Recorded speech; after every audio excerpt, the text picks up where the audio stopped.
We wrote a song a few years ago now. I can't even remember how long.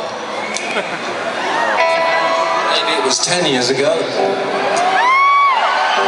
Maybe it was more. Okay. And at the time, I was obsessed with, as many people, with the banks and what they were up to. Yeah. Lots of people were talking about it. It was like, this can't go on, this can't. Anyway, forgot about the song completely. And then Colin came to rehearsal and said, I think we should try and play this. Because it means something now. This song is called The Amazing Sound of Orgy. We'll just call it Orgy.